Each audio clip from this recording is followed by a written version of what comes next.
All right. Yep, we are live. So we're live on YouTube. We are live on Facebook. We've got Professor's Choice, Metro Jiu-Jitsu on there. And I'm Coach David with Metro Jiu-Jitsu. As always, we got Professor Muhammad. How we doing today, guys. Professor? How are you? We're good. Is this mic on? Dual test. Testing one, two. Much better. Okay, very cool. So, all right. So today we are talking about. We're not talking about Charlie Kirk. Keanu was so you wanted that, didn't you? You were like so anxious to hear what we had to say about that. We're not going to be talking about anything political today. Today we're actually talking about what it means. How happy is America with their J.O.B? How happy are they with their current employment, and what, if anything, can they do about it, or can employers do about it specifically? So, if you had to guess right off the rip, what percentage of Americans would you say are engaged with their work? Percentage of Americans, I would say 10%. Oh, that's low. That's very low. That's like I don't think we would produce anything as a country if 10% were not engaged with their work. Okay. Well, the answer is 31% is actually they're not, or excuse me, I apologize. 31% are engaged. That's a 10-year low though. So only 31% are engaged. That means 70% are not engaged. 17 are actively disengaged. That means they're disinterested or negatively so. Have you ever had a job that you were disengaged with? Yeah, when I was a teenager. What was it? Gosh. I mean, I was a cook when I was a teenager. I worked at a fruit market, Westbourne Fruit Market, when I was a teenager. Yeah. Yeah. I'll use that one. In Dearborn? Yeah. Has it always been on Michigan? Yeah, yeah. Wow. It's been there for a minute then. Yeah. I was definitely disengaged. I did not like my my boss and manager. And yeah. Well, I think there's so we take I think of my mother-in-law, Sue. She just celebrated her like 40th year at her company. Mm-hmm. She's been with the same company for 40 years. Wow, that's amazing. It's when I say it's incredible, like hard to believe, it's very hard to believe. So she's been with this company in pretty much the same position for 4 decades. And that is hard for me to believe. And I asked her one time, I was like, Sue, like her name's Sue. I was like, what's going on with, like, how, do you like your job? Like, cause to me, do something for 40 years, that sounds like a sentence. Like you're like, hey, you're going to do the same thing for 40 years and then you're going to die. Like to me, like I don't have, like, that's just, that's kind of tough for me. What do you think it would take to get people engaged in their work, or what would it take for you to be engaged in your work? Let's say you can't work for yourself anymore. What would it require for you to be engaged with it?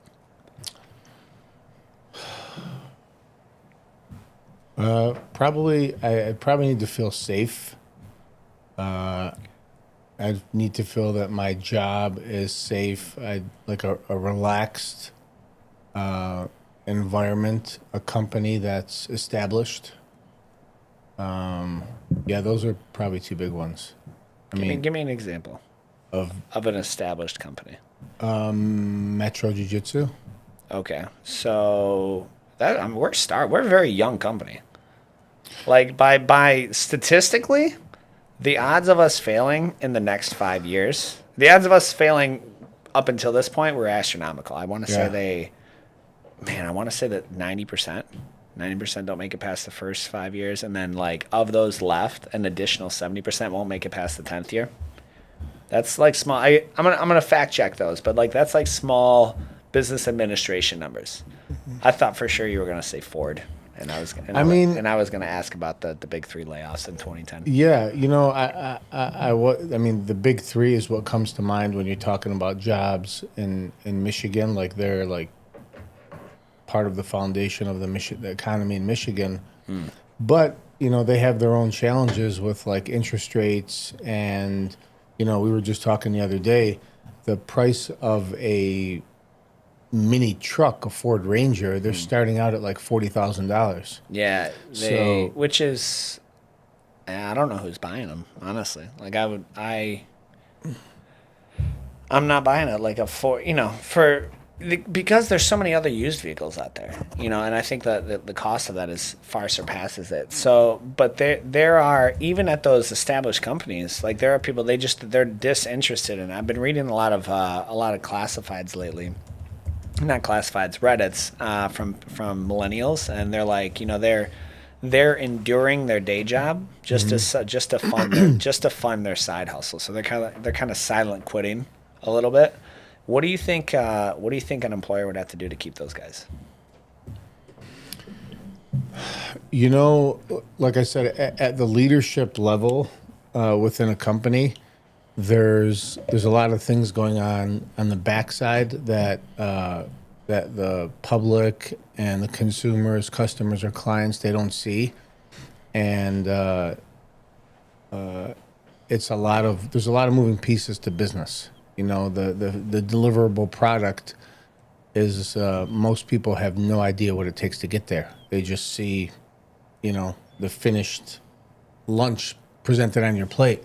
So there, with companies, there's a lot of like deadlines. You can even call them stresses to deliver that finished product. So I think that's what. What was your question? The question is how can we get how can you get someone more engaged in their work? Like as an employer, what can you do to get someone more engaged in their work?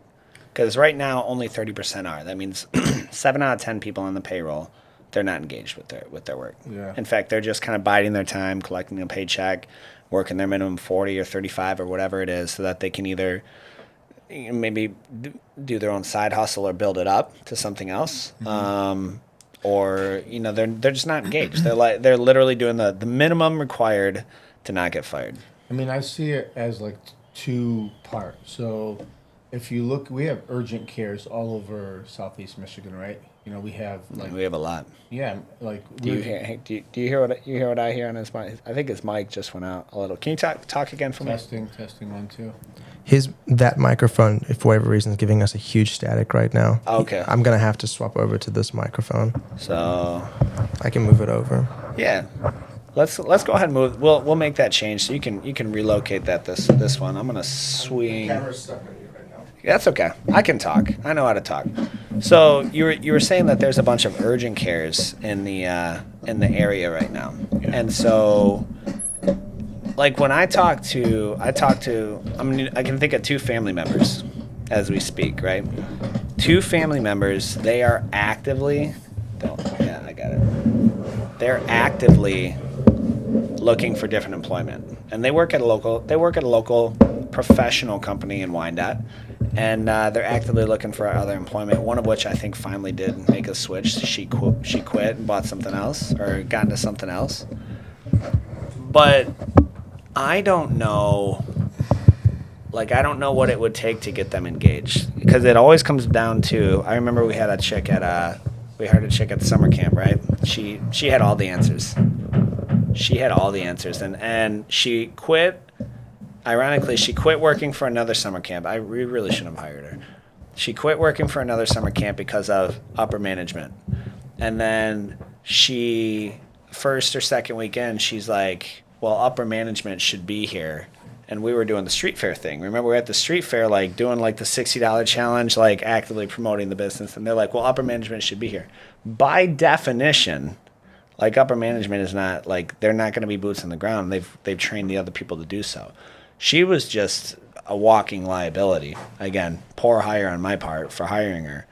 But like, what do you think it takes? Like, if someone's going to complain about leadership, because they always people want to complain about leadership, but I think there's a level of naivety to that, of what that takes. So if you're in a leadership position, Right. what does it take to make someone engaged in their job? Yeah, like I was saying, if you use like a medical practice, a urgent care, Sure. or a clinic, like if you look at them in a strip mall, they have an address, okay? And next door could be a dollar store, and the next door could be a party store. Each address is a business. Sure. So I think a missing appreciation for staff, for any employees, is putting that first, is saying it doesn't matter what address, they're different businesses, but they all have one goal: is to be profitable. So within that, taking that into consideration, I think employees don't see all the hard work that goes into big companies, small to medium-sized companies, and even small companies, what it takes to get that business operational. So that's the first part. I think that I like to really remind our team and our staff of that, is say, look, we're a business, and let's just make sure that's clear and we understand we're here to be profitable. Then you go into like the culture and the core values of every company, and there has to be some type of like vision or mission. I think mission is a better word. Okay, if there's a mission that an employee can see, understand, and appreciate, I think good things will happen then. But you got to respect the business and definitely appreciate the mission of every company, because, the people who go into business just because of the money, but they have no mission and they have no core values, I don't believe they last long, and they build up a core of people around them to support it. Because if it's only about money, there's always a bigger, better deal. So what's I don't know. I think by nature, because I've been on both sides of this, right? Like I've worked for people, and I've seen all the things that go into it. But I don't know. Like it's inherent. They understand you got to make money as a business. Yeah. But I don't know if someone's working in I'm just thinking of a Dollar Tree, right? Yeah. Like if someone's applying for it to be a Dollar Tree clerk. I mean, they can understand their role in terms of what they do, but they don't need to understand like the lease per square footage or the rent or things like that. Like they're showing up. This job is to meet their goal kind of position where it's at. So one thing that's important to, I look at sustainability, like is someone, if you got a family is someone like, let's say you have the husband and he's got a household of 5 and he's applying at the Dollar Tree. Like I probably wouldn't hire him. You're right. By default, this position is not going to be for you. Like you won't be here in 3 months, unless it's like you're working after hours, after it's supplementary or something. But there's no way it's going to be able to provide for the position that you need. Yeah. So that that's what I'm looking at. But I wonder, like when I was working at in the construction door company, there was poor organization, no reception to new or creative ideas or things to make things a little bit more efficient, and not utilizing the right people at the right skill sets. I think that to me, I was like, this is just you're using electrician's pliers as a hammer, and it's ridiculous. It's kind of like it's a little ridiculous. Yeah, but you can appreciate now as a business owner, it's not that easy to you have a business or a company, and you have a visionary, you have an integrator, and you have leadership all around you. It's not that easy to like say, okay, this is our plan, this is our vision, and this is how we're going to get it done. And then you start to plug people in positions. It's not that easy to fill those positions with people to basically build somebody else's dream. So let me give you an example. The Dollar Tree person, or take a pharmacy for example. A pharmacy they have a pharmacist in back, and they have a pharmacy tech in the front/cashier, right? And typically the pharmacy tech wants to go into medical or medicine and pharmacy, and so they're doing like the dirty work. They don't necessarily get to talk to people about their medicine, what is it, contradictions, or when medications mix or whatever. The communication or connection with the pharmacy tech to the consumer is not necessarily there. And my point is that as a company, the way you want to help and talk to your patient who's picking up a script, they could do it all themselves on ChatGPT or online, is the same way that you have to like really communicate, educate, and train your staff. Yeah. So for those who are following along on this and sticking, we're gonna tie in Jiu-Jitsu into this because To your patient because of they could do it all themselves on ChatGPT. Sorry about that. was is that so we're gonna tie in Jiu-Jitsu Yeah. into how that, what type of employee that makes. But to your point of like, you know how easy it is. Listen, like, you open a business, that's what you signed up for. Like that is what the business requires. If your argument is going to be like, oh well, it's difficult, then go work for somebody, right? But like and in my particular case, working for Hanging Doors and I was coming up with ideas like routine issues that were recurring. I provided several solutions. All of them shut down because it was an inception problem. It wasn't the boss's idea.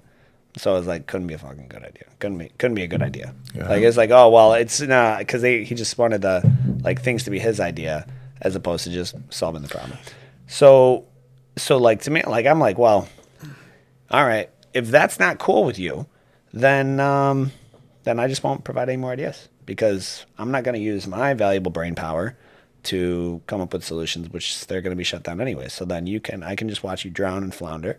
And I'm going to go over here and do something else. And that's exactly what I did. So, and I think that exact sentiment is what everyone's feeling. Now, interesting take. What's your over under on people that would want to work for themselves? What do you think? If they really knew what it took. No, just people, what does it say about people who think that it would, working for themselves? The amount of people? Percentage of people that say they would prefer to be their own boss rather than work for someone else, according to Gallup. I don't know. Take a guess. 30, 20%? 20%. What do you think, Coach Kiana? Is your mic on? What do you think? How many people want to work for themselves? Say they would prefer to be their own boss rather than work for someone else. I'm going to say it's staggering like 60, 70%. 62%. 62% say that. So, and I think it, to your clarifying question, to be your own boss, like that's a pretty, there is comfort, a lot of as we go on to pull the data, people stay in these jobs. Say, why would someone stay in a job that they hate? Because they feel like there's not a better opportunity. There's risk involved. There's like, how do you, like a lot of people, they won't chase that. But then when asked about why they haven't started it, the number one reason, people claim it's lack of money, lack of startup, but about 40%, 30 to 40%, they're saying, I just don't know how. And so I would be like, well, there's the wanting to do something, and then there's the doing what that something requires. And so I think, it was interesting. My pastor this past Sunday talked about work as it pertains to kingdom work, he called it. And he's like, that's just kind of something you do to kind of fulfill kingdom work. And I was like, man, that is I was rolling my eyes. I was like, that's such an employee's mindset of, if I've ever heard of it. Like, it's just something I do. I just have to accept it for 60 or 70 years. And I that's a really difficult mindset for me to kind of obtain, because I like my work to be fulfilling. I like to see that I'm kind of building something, right? I like to see that I'm working on something. Even when we were hanging doors and building, like when we worked on we worked at the mosque across from your street. That was pretty cool, except for when prayer time came around and we had like 500 people walking through barefoot through our doorway, and we literally just put our tools down and walked away. Like we're like, well, nothing's happening for an hour. But that was cool because you're part of you're building something bigger, and then you played your part, and then you can go around the city and see parts that you built in. But I think of having purpose. Do you think there's a level of, and I'd love to get your input too, Coach Keanu, as an immigrant. Do you think there's a level of entitlement that comes with the labor force in America? Across the board. I'm not talking generational entitlement of quote unquote the kids these days. I'm saying, do you think there's a level of entitlement of like, I deserve to have XYZ instead of, work being work? If you're talking about medium to small size business, I think they. I'm going to say no, but I'm going to say no. There isn't a level of entitlement, but when we see it in small to medium size businesses, I think it's because those big companies always paint the bigger, better deal. And I think they've trained them to almost be entitled, but never give them a way out to like, they suck them into the system, into the vacuum of, and they trick them into work for, 20, 30, 40 years or whatever and get your retirement. But I think you and I see it, but it's not, I think it's because they're being brainwashed by big companies. Well, you've just traded something. You've traded excitement and novelty for comfort and consistency. I think it's just a trade, there's an excitement level to working for yourself, owning this. There's an excitement level to that. There's also an immense amount of uncertainty, and it's an immense amount of uncertainty versus like a cubicle. You take a corporate world, or even, now it's a lot of virtual. Dude, I would do about 1 week of back-to-back meetings, and then I'd put in I don't care. I really don't care what you're paying me. Of back-to-back 8-hour meetings, I'm on Zoom all day. There's that, no, I no, not a chance. And so but there a lot of people that just, and there's the joke of, I have my coffee, I have my this, I have my whatever.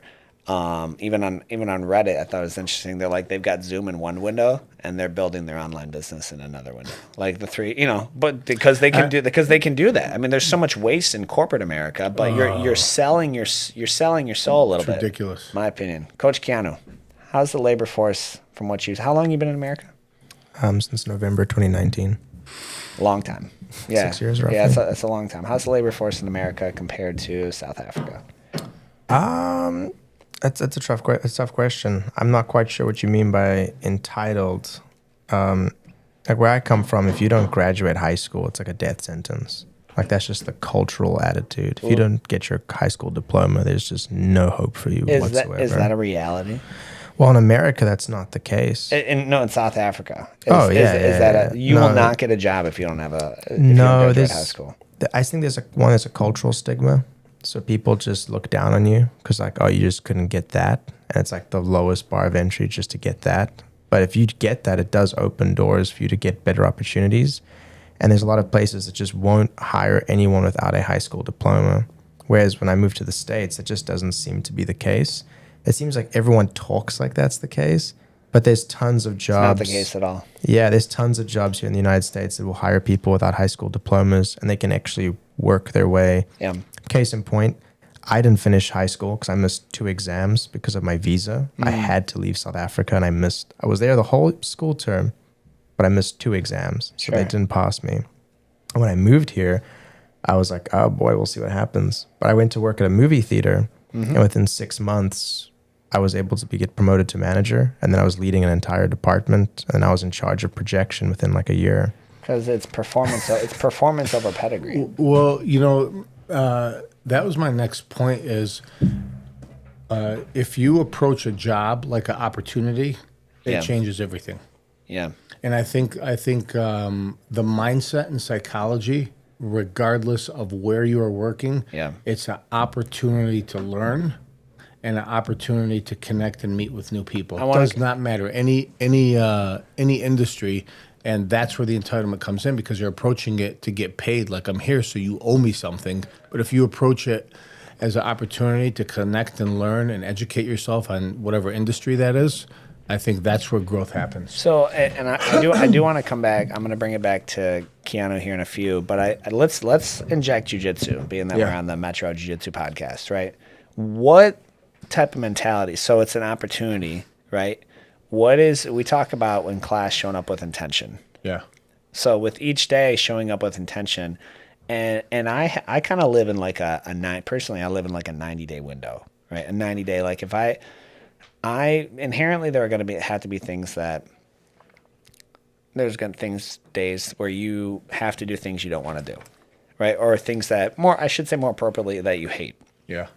I'll endure that for a time. Like I will not do that for a year. I will not do shit that I hate for a year. I just won't do it because it's not a necessity. It's not required. It's not the reality in which we're talking about here in America. And then I'm not even talking about doing stuff that you hate for, like, let's say there are other opportunities, whether that are currently available or could be made. You could go, create opportunities yourself. So showing up with intention, what is that mindset or an attitude of someone who doesn't train jiu-jitsu versus does train jiu-jitsu? And I'm going to poll Coach Keanu based on you know what we should do is that, so that is you've got your tablet, right? And if is the rear facing camera, I think I'd rather just turn this on and reverse it. I can do that when we're like next question. yeah, or we could even add this one. We could get this one on going on you. But the question I have for you is, how long ago did you start training jiu-jitsu? Oh, sorry. That's the camera. Yeah. My apologies. Yeah. Jiu-jitsu roughly just about 2 years or just over 2 years now. Okay. And did you notice a change in your approach to your work before? This is tough because he's not from America, so it's gonna be. I feel like he's a harder worker like than most when he got off the boat, metaphorically speaking. But versus before jiu-jitsu or after jiu-jitsu. Well, I So think before he answers that question, I want to put something in perspective for our viewers. Keanu's been with us for how long, Coach? Yeah. As far as doing the media, No, jiu-jitsu. He just 2 said years. 2 years. Yeah. So, before he gives the question, so he would be a fantastic example. He's been with us for 2 years, and in those 2 years, he's not one of the athletes and team members who train 4 or 5 days a week. Correct. He doesn't have to be there. I don't think you've competed at a tournament, have you? He hasn't competed. Yeah, we'll get you in jiu-jitsu. We'll get you back to Franken with Coach. So we're going to use this case. He hasn't competed. He's not the person who's there 3 to 5 days a week. Has his school. He has his professional career, and so he's a very, very, very part-timer. So I have no idea. I don't think we've ever asked you this question, but I'd be curious to know what it is. But just to put it into perspective, like, you're as part-time can get. I mean, I'm on you all the time about when are you getting to class? When am I going to see you again? What is the question? Well, I just heard. I just heard an insult. Damn. Look, I would bet my paycheck that Keanu has grown, but we're going to hear it from you. I just don't want our viewers to think, oh, he must be training 4 or 5 days a week for 2 years. No. and I wouldn't lie about it either. Yeah. So go ahead to Coach David's question. Hi. Well, first, before I answer that question, the attack, I agree with everything Professor said about the entitlement. I think you've clocked the concept. If you treat a job like an opportunity, you're more likely to progress in it. Because compared to the people that I started with at the movie theater almost 5 years ago now, I progressed a lot further and a lot quicker inside the company because compared to my coworkers who all got paid the same, I just put in more. So I got promoted And then a lot of them were quite like upset about that. Took more ownership. You probably took more ownership of the role. I'd never been more excited for a job. I was like, oh my goodness, like we get paid to do this. Like that's crazy. Yeah. So I think you made that you somehow gave me closure on a thought process I never quite concluded. I love jiu-jitsu. Jiu-jitsu for sure. For someone like myself who's always going to put effort into something I enjoy, jiu-jitsu kind of just made sense. So I kind of just naturally felt the means to just commit myself to it. But in terms of my time, I think just where my life's at as a creative, it's really difficult because I don't know my schedule week to week. I'm very envious of our other members who have like set schedules, like a set 9 to 5, Yeah. and have families, because they kind of know, even though it's a bit chaotic, they know where things fall. So they know, oh, well, Tuesdays and Wednesdays I'm available, or Mondays and Saturdays I'm available. I don't know. Like Yeah. it's very up and down. Sometimes my shoots can go anywhere between like 16 to 18 hours. So it's like I don't know. That's wild. Yeah. And then like to get to a zombies class, when like zombies class is at 6 a.m. That's 6 a.m. and we get off at like Start 2 time for a.m. viewers. Yeah, that's off the menu, right? That's what David said. Yeah. I think someone threw a roster on there, but that's a secret menu item. So since starting jiu-jitsu, what have you noticed about you personally, professionally? Obviously, you were motivated and you approached the first job at the media movie theater with a opportunity mindset and add value mindset. But what have you noticed in yourself that was changing as you were training jiu-jitsu throughout that time? I've turned this into an interview. Yeah. Well, we're gonna bring it because we got Alejandra is commenting as well. One of our members. Sick. So What's the thing that's changed the most in me is, it sounds ridiculous, but I'm a lot more understanding of people.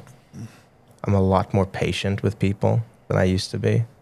And it's odd. I didn't expect that. Like I went into jiu-jitsu mainly because of the desire for discipline in my life, based off things like people like Joe Rogan and all those commentators had said about it. They said like the benefits of it mentally are, completely just out the box. Like it will blow your mind what you learn about yourself. Mm-hmm. And I was like, okay, yeah, and discipline, I could do with that. But then learning how patient I became with people just in like conversations.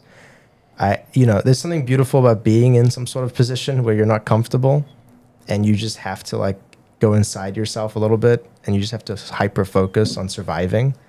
That I think encourages in a patience. conversation. Yeah, that's funny. I feel like I've gotten less patient. Like over the. I mean, certainly it's helped with difficult conversation. Like, but this is just my old man age of like. I will not like. I can do a good job of concealing my impatience, but bro, I'm gonna have one of those conversations with somebody that I don't have to, and then I will never talk to that person again. If I'm talking to an idiot, like I'll just be like, all right, that's that person. I will check them in my box as a fool, and reduce my interactions with them as often as I can. Probably tough hot spot for you, as a manager, in the movie theater, right? Like you probably have to have those conversations. I want to plug in here, Alejandra. I don't know if she's still here. She says, my job usually requires a college degree, and I was able to bypass that through hard work and doing the extra work. And then when I was a manager, I would always tell my staff that if they're happy where they are, have no intentions working the way up, then they can do the bare minimum and just do their job. If they want to move up, though, they have to be willing to do the work that others won't do. So I think that's an appropriate response, right? You can't expect your entry-level employee to think and act like an owner. If they do, then they get the owner's way. It's not their company. Then they should reap the benefits of the owner, right? All of the flexible time benefit, all the things, right? If they think and act like an owner, I think that's actually a pretty responsible thing. So you give someone, we'll do the dollar store front desk, right? She was a financial institution, so they're I would assume a teller maybe might be the first thing, right? Like you just want to like withdrawals, deposits, that's all you want to do. Okay, then just do that. Just do that until, and then, but if the bare minimum, once you drop below the bare minimum, like if you're not even doing the bare minimum, then you're gonna go. But if you want to go above there, then you understand this goes into the point and where jiu-jitsu comes in. It's a competition. There's only one manager, maybe two at a branch. I don't know, but like, so if you want that spot, Coach Keanu competed for a spot, manager spot, at his place of work, right? And so, like, if you wanted to be a foreman or a partner or whatever it is, you got to be willing to outwork the rest. And I think, and I know for a fact, a sentiment of current workers is pay me the higher salary, and then I'll do the work required of it. They don't want to do the work first, and then I'll follow that up with, that is how many years would one have to work to even turn a profit working for themselves. So you get to when you become an entrepreneur, start a business, you have you put all the money up front, you take all of the risk, make none of the money for years to reap the benefits. It's just something not many people are willing to do. Yeah, that type of mindset is an asset to have with a company, and that's what a company needs in order to survive, not even grow, to be honest with you. Mm-hmm. Like, companies need it. But I think the middle, I'll call them the middle class, like you have 10% of the people that are in this country, the wealth is, let's say, 10%, and 3% of that 10% is like generational wealth or more, and then you take, I think it's 20% that are like poverty or below, so that middle class of like 40 to 60% or 50 to 60% that's where the focus needs to be. And as a small to medium sized business, we are in the position to help develop, grow, and listen to these people. Because the grass isn't greener on the big company side, like say the big three or those big multi-million dollar national and multinational companies. The grass is not greener. Like you were saying, there's like meeting after meeting after meeting, and what are we getting done? There's so much red tape within those big companies, and I think the opportunity for small to medium-sized business to understand that we are actually employing the 50, 60% of this workforce, and if we do not take care of that portion of the employee workforce, and we don't commit to developing them, then they are going to look somewhere else, and we have to keep that in mind, because that 50 to 60% of the workforce, you could almost say they're never going to be a small business owner. They maybe they don't want to, and maybe they shouldn't. So there has to be a safe place for employees in Michigan and in the workforce to set a platform to develop these. So we're putting in a. We're gonna dive. This is a day in the life of a business owner as we speak, right? We have achieved everything for the C of O in this building. And then they came through for a final. They've been through this building 25 times. They came through a final time, and they saw some kids for our summer program. And they're like, do you run a daycare here? I said, no. And he's like, oh, well, now that restarted the conversation, and they mandated a fire alarm to go in. And so the electricians, if you guys know anything about electricians, they're messy. They leave their shit everywhere, and apparently they like hammers. So like that is they're not. I would never accuse them of being like making precise cuts of things, but that's what they're doing. They're directly under our feet, apparently hammering things. So when you hear that, that's what's happening in the situation. So take that for example. I mean, that was a huge.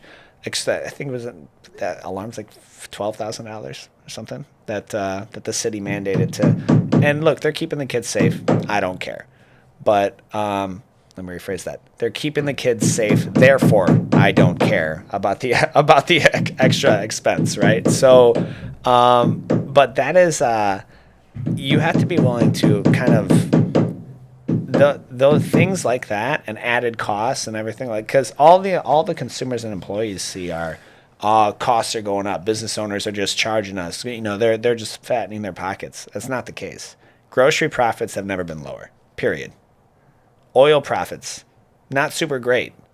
Like car dealers, you think that $50,000, well, it's because the cost of everything is going up. Their costs go up, your costs go up.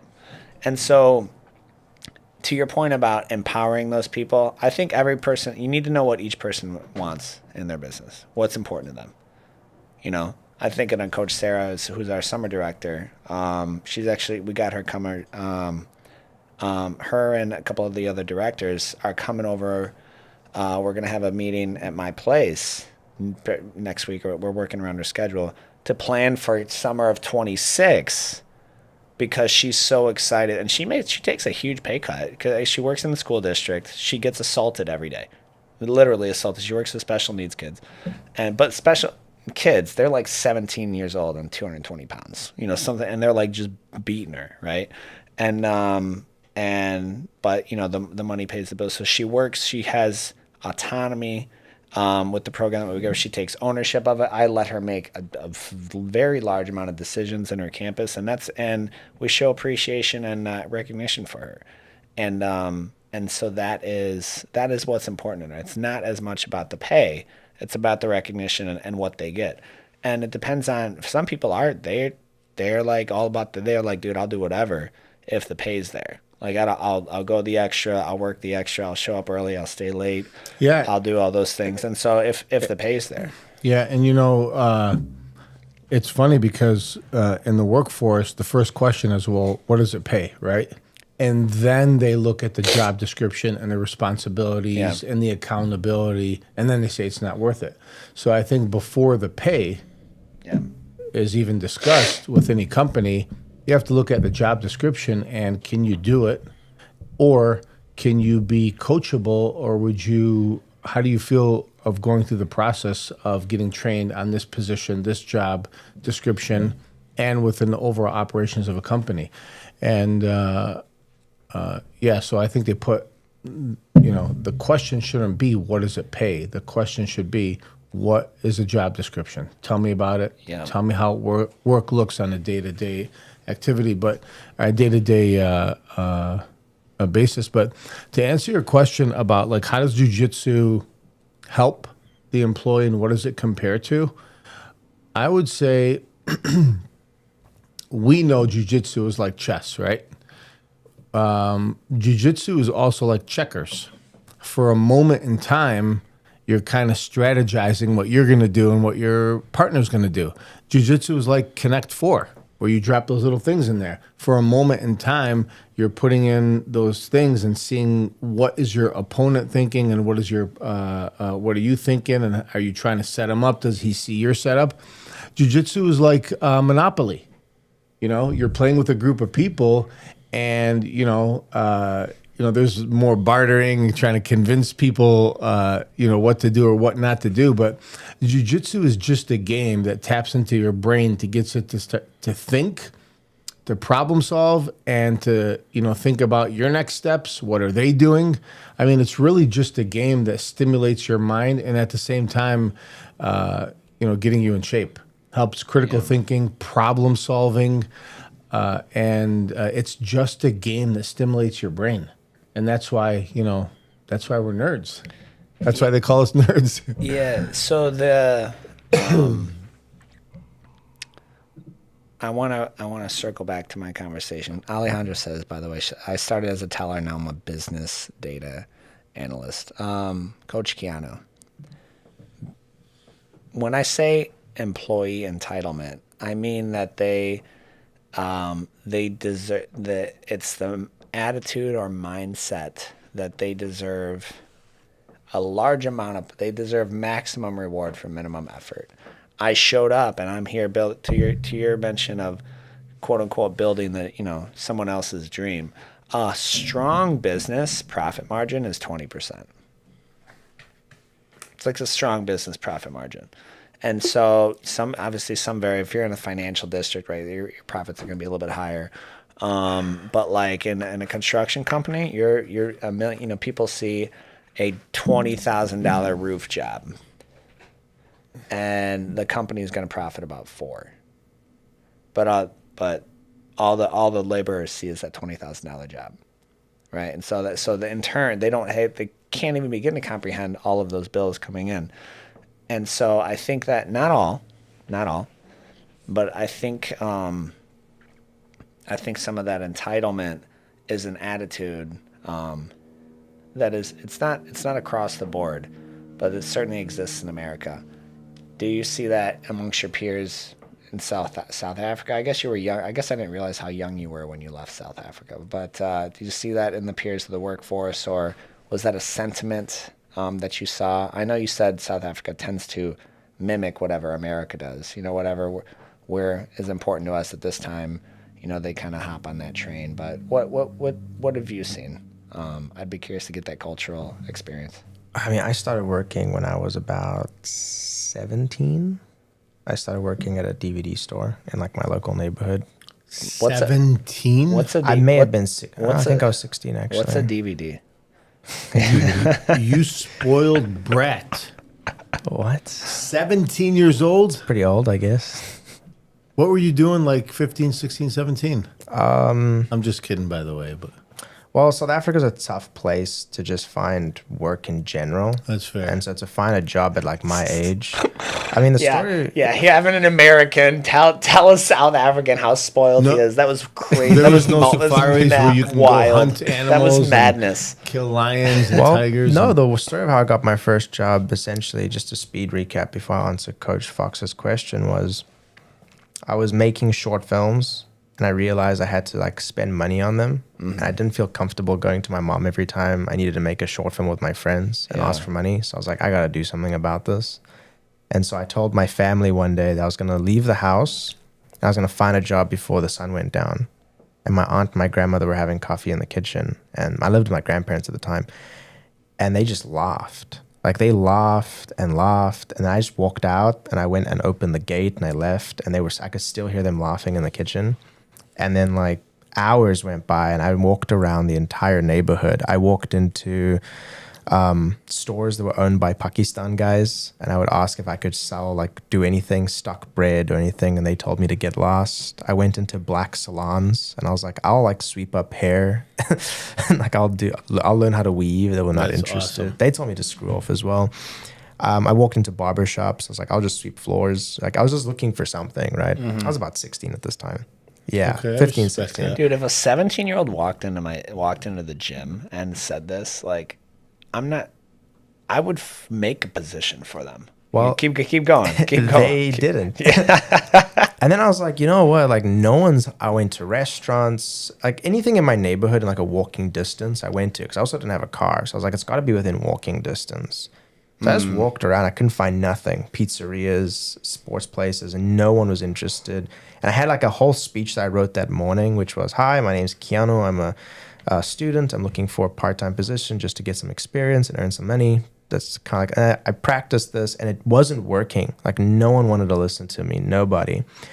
And then I went to this restaurant/business that was owned by fellow Portuguese immigrants that my grandparents knew. And I'm like, nepotism?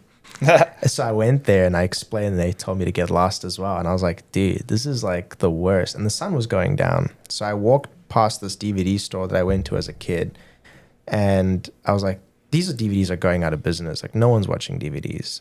But I was like, I've literally asked everywhere. If I can ask the black hair salon for like, you know, black ladies where they get their weaves and stuff, like there's no more like anywhere else I can go. So I went and I knocked. I didn't even knock on the door. I shouted through the gate, and there was a guy behind the counter who ended up becoming a friend of mine. And I just said, "Are you hiring?"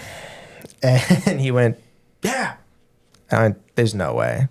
He's like, "What's your number?" So I just shouted my number, and then I just walked home. And I was like, it was useless. And as I got in through the gate, my aunt started shouting at me, and my grandmother was upset. They're like, how dare you leave? You know how unsafe. I'm like, I told you guys what I was going to do, and you laughed at me. They thought I just hid in the backyard or something. They didn't think I actually left.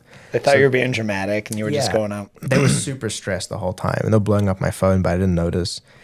And then I'm standing with my aunt, and I'm like, yeah, I didn't find anything, believe it or not. Like, I couldn't find a single thing. No one will give me a shot. And I got a text like 10 minutes later from the owner of the DVD store, and that ended up being my first job. And I worked there for about 2 to 3 years until they closed down, and then I immigrated. So that was my first job. That was the first thing I ever did. But no one in my age range, no one in my high school, in my age range, had a job.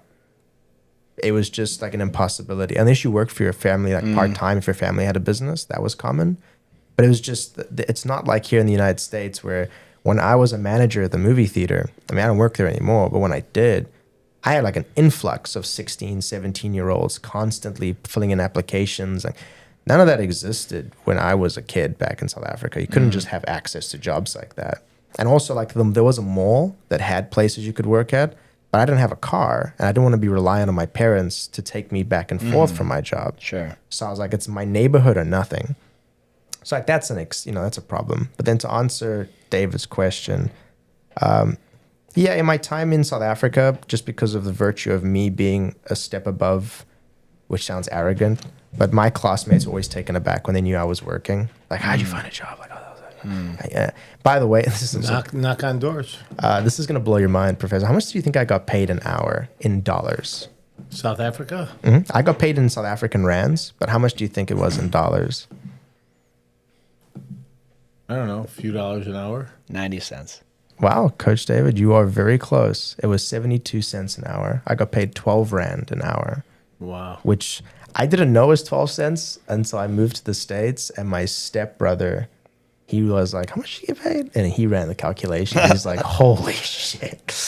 And at the time, he was being paid like maybe just about $22 an hour to do some sort of construction thing. Wow. And he was like, I will never, ever take anything for granted again. So I got paid 72 cents an hour, which as a kid with no bills, that was enough to essentially pay for my little movie things I was doing and take my girlfriend to the movies. So I was like, I'm set.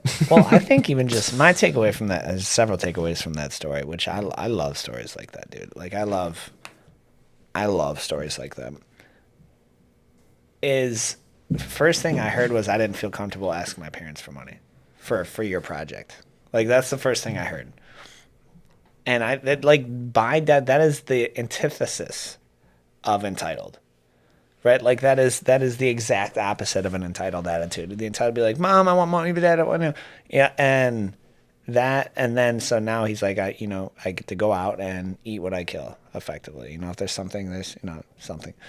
I think that is, and that is the nature. Those are two stark differences of, hence the cliche, the land of opportunity. I don't, there's ample opportunity. I think that there's ample opportunity to get a job, and it may not be your dream job right now, but to your point about looking at it as an opportunity, like that's your stepping stone. Get in. Like you can't come into a business and hold out for a management position when, Ricky, who's been there for 8 years, is trying to do the same thing. You can come in and try and outwork Ricky. Right? You can learn faster than Ricky. You can see how to become better than Ricky at Ricky's job. Or better yet, like ask Ricky to teach you. Like that's when I didn't know anything about hanging doors. I knew very little about construction. My boy Steve he's a good friend of mine now. Dude, he was so pissy. Like he was just like your typical construction worker, like what's your name? Like just so angry all the time, and like just would throw things and shout, and if you mess stuff up, like he would cuss you out.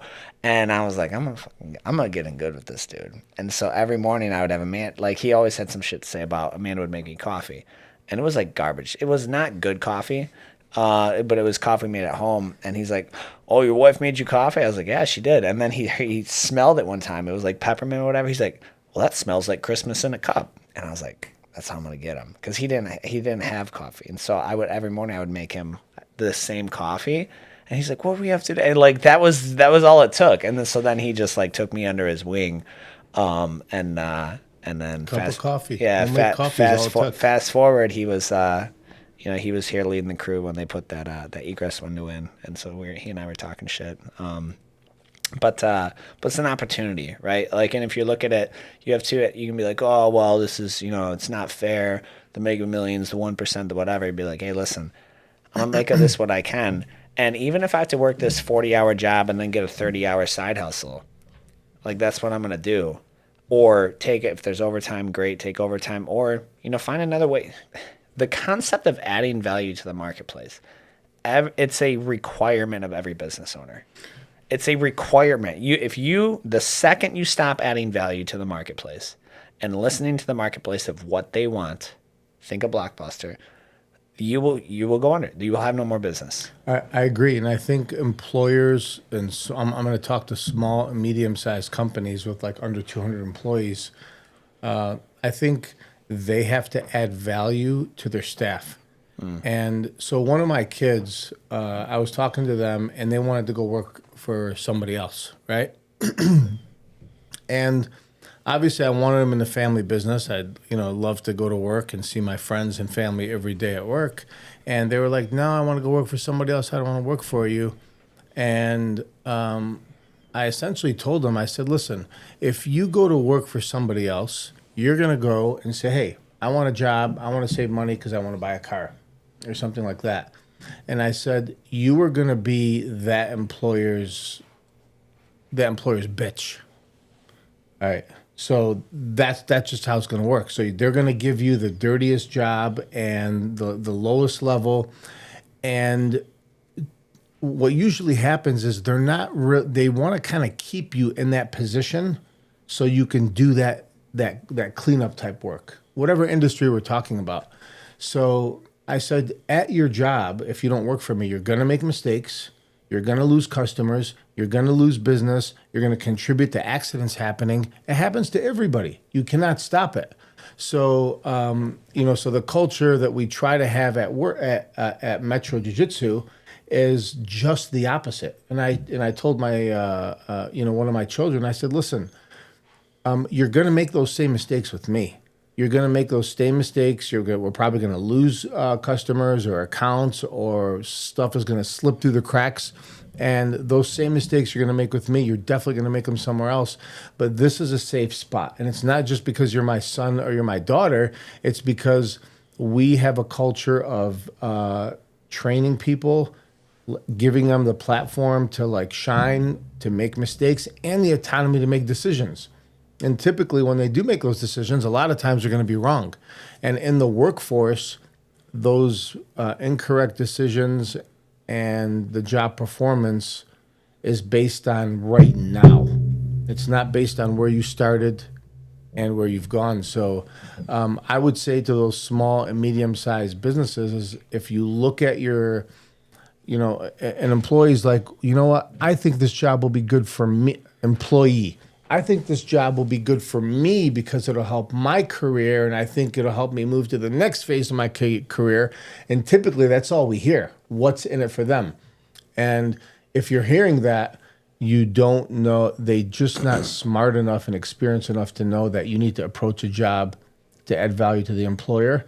And the message is the employer needs to approach it to add value to the employee equally as much as we want somebody adding value to our company. Yeah.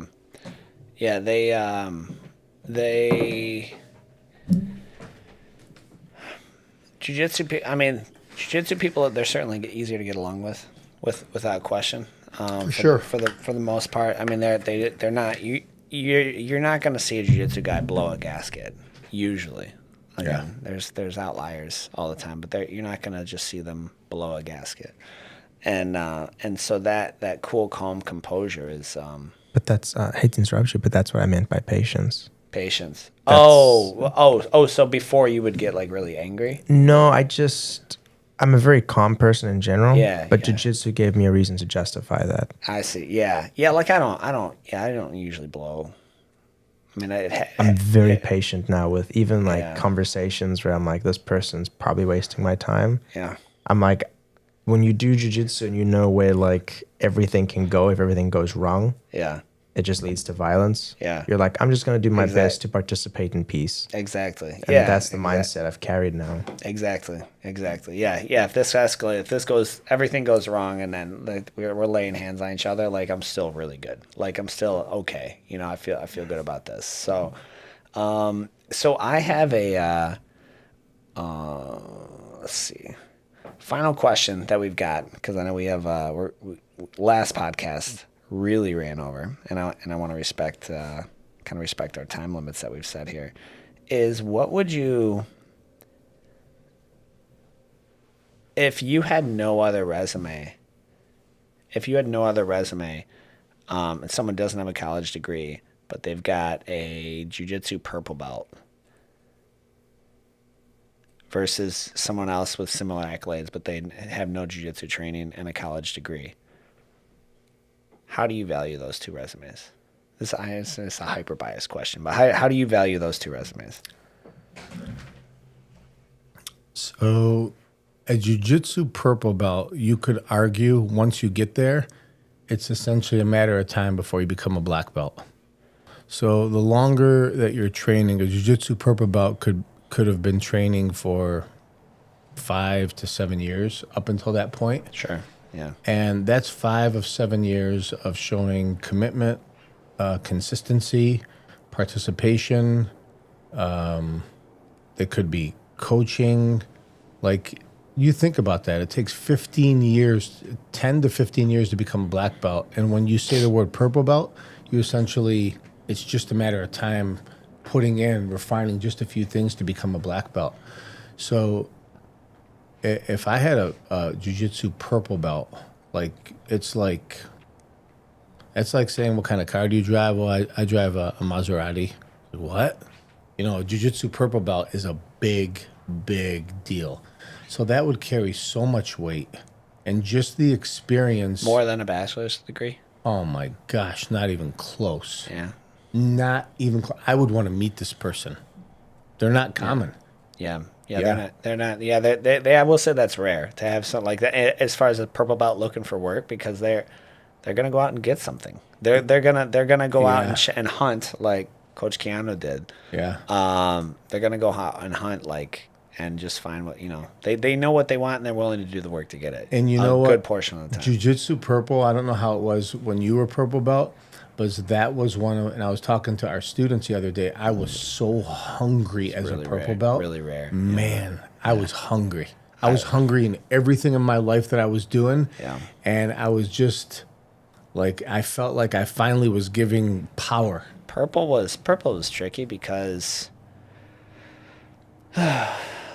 I feel like a lot more was expected of you, but a lot more tools weren't given. Like, you give a purple belt, and now like the high ranks are expecting you to roll like and keep up with them, and there's still such a vast, it's closer than it used to be. But like purple to black now is a lot tighter than it ever used to be. But you used to be like, I mean, a huge disparity. But then all of the lower ranks, the white and blues, like there's a target on you. And so you're like, well, hang on, just last week I was a blue belt and now I'm a purple. Like, not much has changed in a week, guys, and you're coming at me like I'm the coach, like I'm the professor, like you're trying to take on. Like, nothing has changed in a week. And I know, like, dude, Danny, I would hate this. He would literally, we'd have a trial guy. This is how we treated trials. And this is how we treated trials. It was like, Fox, you got next match. And I was like, because I knew with certainty my next stripe was dependent upon how bad I dusted this trial, dude. And that's not my style, man. Like, and it was usually, because they would usually only get you involved if it was like a bigger athletic guy. That's messed up. If it was a bigger athletic guy, because they wouldn't like pull in your they wouldn't pull a blue belt. That's probably why you were at purple belt for 5 years. A blue belt would do ample work for most of these trial guys to but they would still dust them and like manhandle these guys. And I just remember these big dudes, and I'm like, man, I just it's a lot of work, but yeah, and so at purple, a lot was expected of you. And I remember one thing one time this just huge guy, and this is back I didn't wrestle, right? He just kind of gave me some hard times. He gave me some, I think it was a week after I got my purple belt. And this white belt, like he just kind of I think he had a lot of wrestling. He manhandled me and Americana'd me.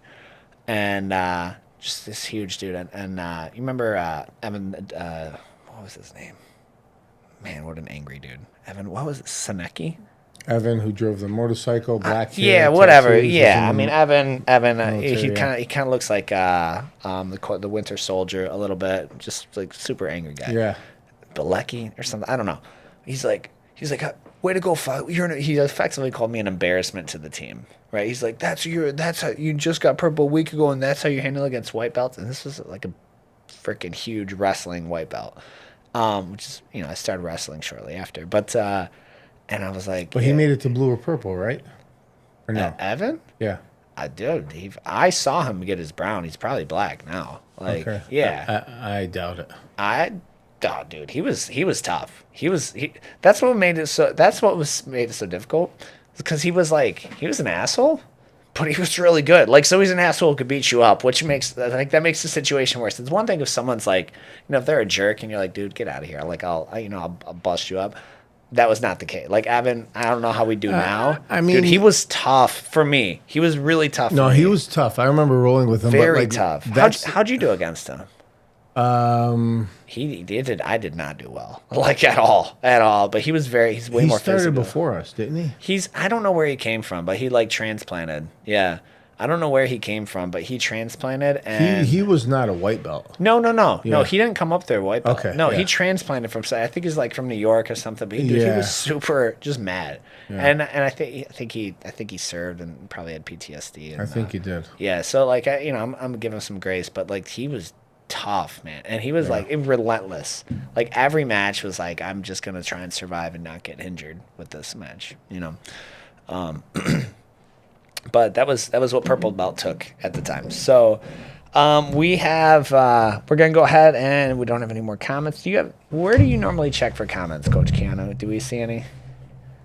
Yeah, let me check. So there's been nothing on YouTube. All this right, because entire I think time. Alejandra's is showing up. She's expecting, by the way. Congrats. I assume- Congratulations, I assume Alejandra. I that's- didn't know that. Assume that's public. She made it public to the team. I would assume it's. That's a weird question. Can you roll jiu-jitsu if you're pregnant? Is it Roll, not I would say recommended? probably not, but gonna say- do the warm up and some technique that are good for your body. Yeah, Absolutely. I'm gonna say you can't roll. Belly down is not a good idea. Yeah. Well, that's something. I mean, is it like for the first? Is it for the entire 9 months, or is it just for like? I'm gonna defer to a medical professional on that one. Start talking about, I have a rule with pregnant ladies. You don't ask them if they're pregnant unless you see a live baby coming out of them. That's the general rule. That's right? a responsible Like, way to do that. Yeah. So I don't see any comments on Facebook or YouTube. cool, perfect. All right, guys. So then we're gonna go ahead and log off. Hit the calls to action wherever they're at on the socials. Like, subscribe, follow. The whole nine. And then Coach Muhammad had to step out, but appreciate you following along. And as always, we will see you on the mats.